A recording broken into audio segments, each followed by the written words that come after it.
camarades de classe, dis-moi, combien gagnez-vous par an, Kevin? Mon revenu annuel est de 10 000 $. Seulement 10 000 $. Il est incroyable de ne gagner que 10 000 $ ces jours-ci.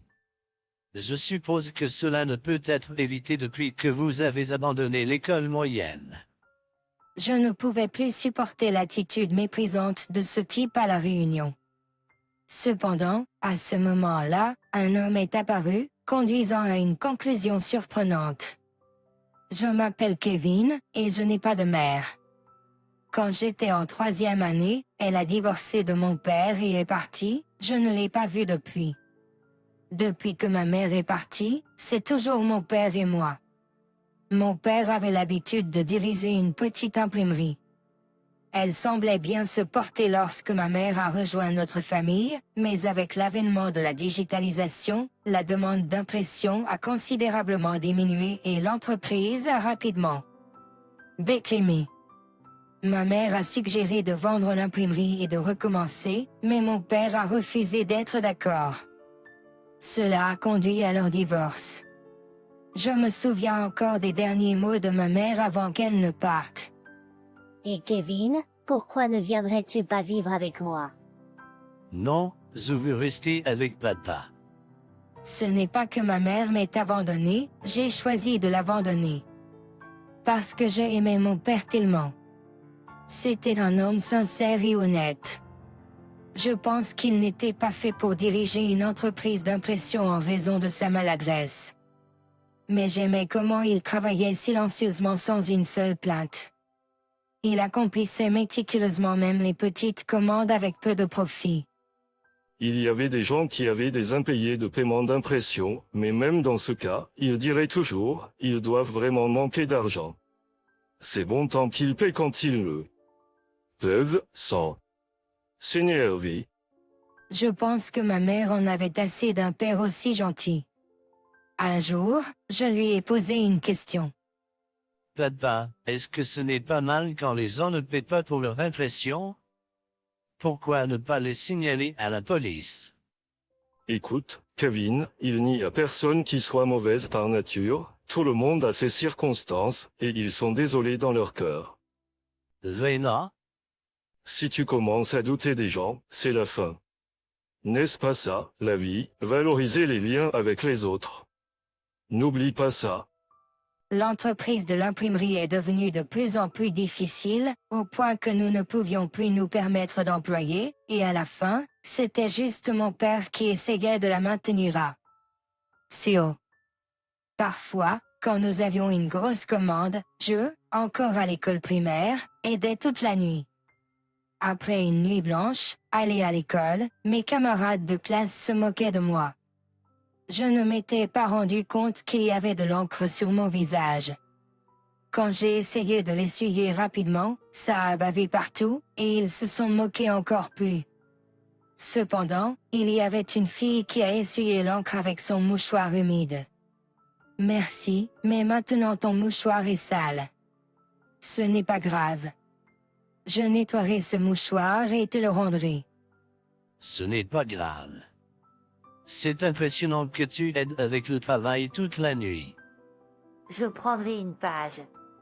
Il a soudain déchiré une page de mon dictionnaire et s'est mouché le nez avec.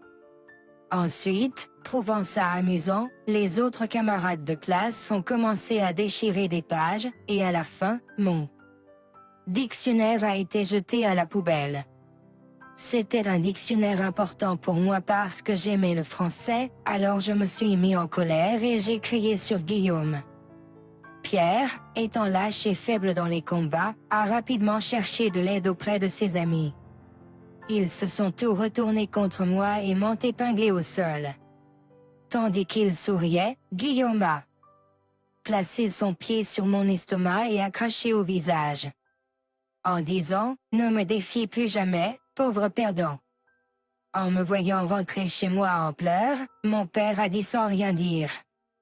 Il m'a juste dit « Pierre, dans n'importe quel genre de monde, il y a toujours au moins un allié. N'oublie pas cela. Il n'y a personne de mon côté. Pas moyen qu'il y en ait. Il y en a un, toi-même. Peu importe à quel point cela devient difficile, tu es toujours ton propre allié. Même si le monde entier est contre moi, j'ai un allié en moi. Tant que je ne l'oublie pas, je peux continuer. Pierre, ne travaille pas à mon usine, du moins ne finis pas l'école secondaire. Pierre, dans n'importe quel genre de monde, il y a toujours au moins un allié. N'oublie pas cela. Il n'y a personne de ton côté. Pas moyen qu'il y en ait. Il y en a un, toi-même. Peu importe à quel point cela devient difficile, tu es toujours ton propre allié. Cette nuit-là, j'ai pris un dictionnaire français abandonné dans un coin de l'imprimerie. Il avait été abandonné en raison d'une erreur d'impression. Le lendemain, j'ai commencé à étudier le français. Avec ce dictionnaire, mes notes en français se sont rapidement améliorées, et pendant les cours, l'enseignant a félicité ma prononciation. Et après l'obtention de mon diplôme, je me suis retrouvé à travailler à l'usine de mon père, comme il l'avait prédit. Ce n'était pas que personne ne voulait m'embaucher, je voulais travailler avec mon père. Il m'a conseillé de terminer le secondaire, mais j'étais déterminé à relancer l'imprimerie. Alors, j'ai travaillé dur sur place, en gérant les travaux d'impression. Différemment de la manière dont mon père l'avait fait. Pierre, ne travaille pas à mon usine, du moins ne finis pas l'école secondaire. Des années plus tard, j'ai reçu une convocation pour une réunion d'anciens élèves de l'école primaire. Je n'avais pas l'intention d'y assister, mais je voulais rendre un mouchoir à une fille qui avait été gentille avec moi à l'école primaire. Elle avait déménagé, mais je gardais son mouchoir depuis ce jour-là. À la réunion, je n'ai pas trouvé la fille que je cherchais. Déçu, j'ai essayé de partir quand Guillaume, le voyou, m'a bloqué le chemin. Et, si c'est toi, Pierre, qui montre encore le bout de ton nez à la réunion, aussi stupide qu'avant. Mes camarades de classe se sont rassemblés et ont recommencé à m'embêter comme avant. Je me suis tenu droit et j'ai répondu à Guillaume, ignorant leur provocation. Si tu cherches du travail, demande. Nous sommes des camarades de classe, après tout. Vas-y et supplie. Je travaille dans le département des relations publiques d'un grand fabricant d'électronique. Devrais-je passer une commande à ton imprimerie? C'est bien pour toi d'avoir trouvé un travail juste après l'école secondaire. Tu as même pu porter un costume décent, ce qui te va bien. Alors que j'essayais de partir, Guillaume m'a attrapé l'épaule pour m'arrêter. Je suis resté silencieux, sachant qu'il ne voulait que me taquiner. Puis il a dit: « Je vais vous donner un emploi. » Les camarades de classe, trouvant cela amusant, ont applaudi des deux mains et ont chanté haut et fort: « Mandy, Mandy, Mandy. » La réunion ressemblait à rien d'eux. Puisqu'à un rassemblement pour me harceler. Mais le Kevin du primaire et le Kevin d'aujourd'hui sont différents. Je me suis tenu droit et j'ai répondu à Guillaume. Merci, mais je ne fais plus de travail d'impression. Hein? Désolé, désolé. Votre magasin d'impression a-t-il déjà fait faillite? Au mot de Guillaume, les camarades de classe ont éclaté de rire. Et c'est à ce moment-là que cela s'est produit. Hey tout le monde, nous nous rencontrons après 10 ans, alors arrêtons cette méchante persécution.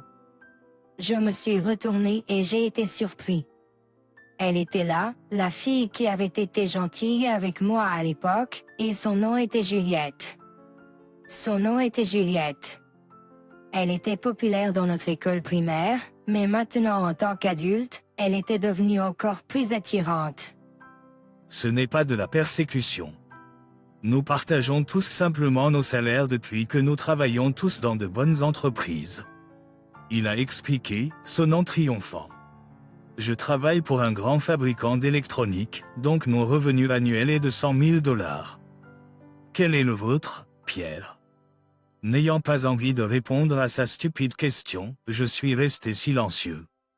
Jusqu'à ce qu'il insiste, allez, Pierre. Combien gagnez-vous par N? Réticent, j'ai répondu. Mon revenu est de 10 000 $. Guillaume a coupé mon élan, feignant dramatiquement la surprise. Seulement 10 000 $. Il est incroyable de ne gagner que 10 000 $ de nos jours.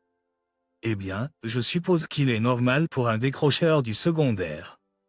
Je peux vous prêter de l'argent si vous en avez besoin. Voyant mon visage troublé, Juliette. Le salaire n'a pas d'importance. Nous sommes ici pour une réunion, alors amusons-nous. Pierre, est-ce que le président Pierre est ici? Tous mes camarades de classe se sont tournés vers l'homme. C'était mon chauffeur personnel. Lorsqu'il m'a trouvé, il a dit, « Monsieur le Président Harrison, veuillez retourner au siège social. » Immédiatement.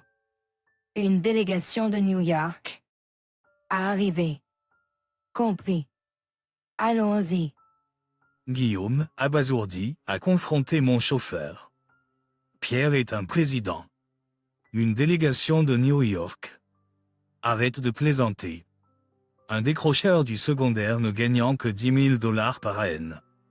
Excusez-moi, mais le revenu annuel de Monsieur le Président Harrison n'est pas de 10 000 $, mais de 10 millions de dollars. Le chauffeur a corrigé. Attendez, 10 millions de dollars. Il dépasse facilement 10 millions de dollars par an. Alors que je montais dans la voiture de luxe qui m'attendait à l'extérieur, les cris de Guillaume pouvaient être entendus par les fenêtres du bâtiment. Je ne peux pas le croire.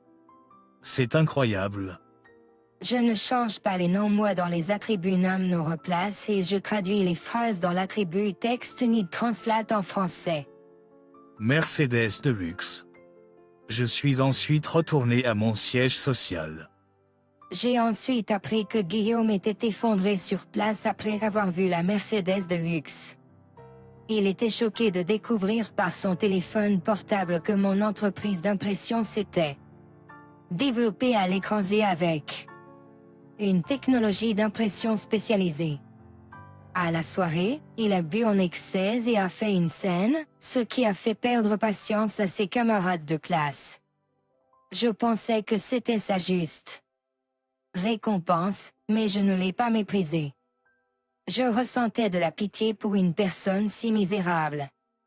Plus tard, j'ai appris que Guillaume avait été licencié de la grande entreprise électronique. Les raisons étaient floues, mais probablement dues à des tactiques sournoises qu'il avait employées.